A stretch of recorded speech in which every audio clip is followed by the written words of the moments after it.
In today's Fox 5 Health Watch, we're talking about nuclear medicine. And if you've never heard of it, it could be a game changer when it comes to diagnosing and treating cancer and other diseases. So here to talk about it, Dr. Rich Wall and prostate cancer survivor Mike Crosby. Good morning to both of you. Good to have you on with us this morning.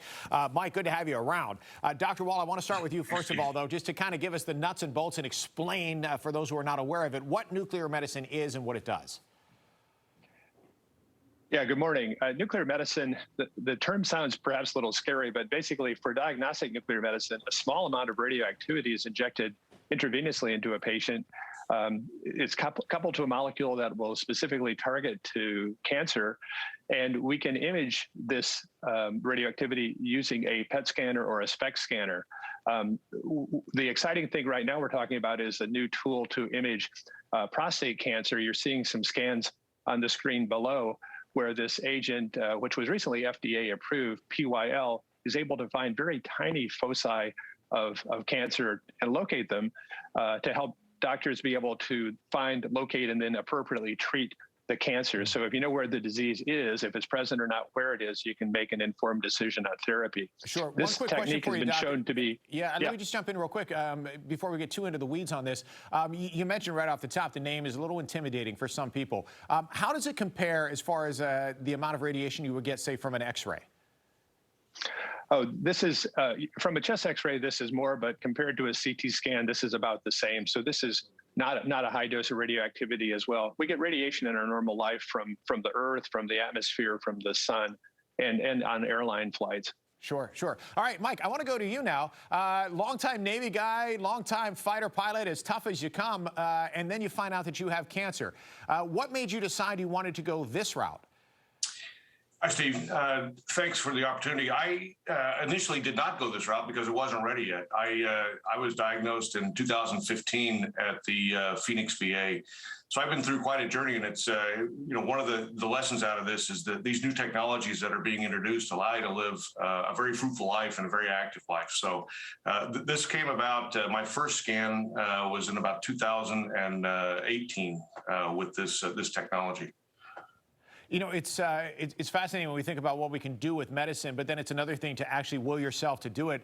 Did you have reservations, Mike, hesitation when you finally decided to go this route?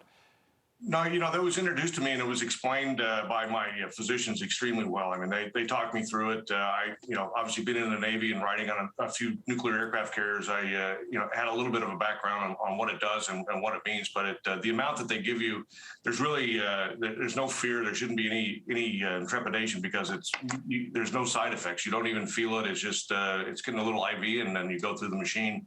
And you come out with some amazing pictures, and it does change the management of your disease. It finds things that have never been found before. So, Mike, as far as your condition now, how are you, and how much do you feel that this particular procedure, directly, you benefited from it?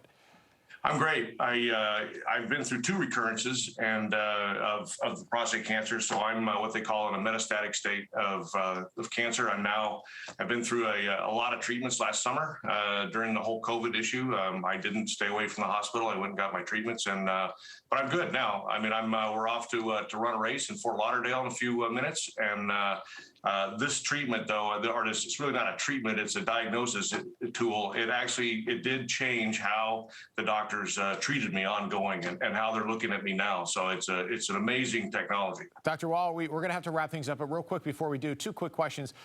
For people who might be interested, 1, is this something that is typically covered by insurance? And 2, is this something that you really have to ask your doctor for, or is it is it mainstream enough now that doctors will say, hey, maybe you should check, use this technology to get checked out? Well, now that it's FDA approved, more and more insurers will be covering. And if the insurer says they don't want to cover, they would need to be educated about the technique, and that is new. Similarly, Medicare coverage is expected.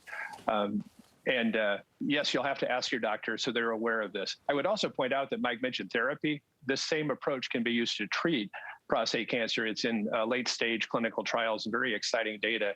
about the therapeutic potential of this at higher doses. Well, Dr. Wall, we appreciate your time this morning and your expertise. Mike Crosby, we appreciate you joining us. We wish you the best, not just with the your personal health, but good luck in the race today as well. Thanks, guys, for being here. Thanks very much, Steve. I appreciate it. And veteransprostatecancer.org, please go and learn more about the technology at veteransprostatecancer.org. Thanks, Steve. Thanks very much. Thanks for your service, too.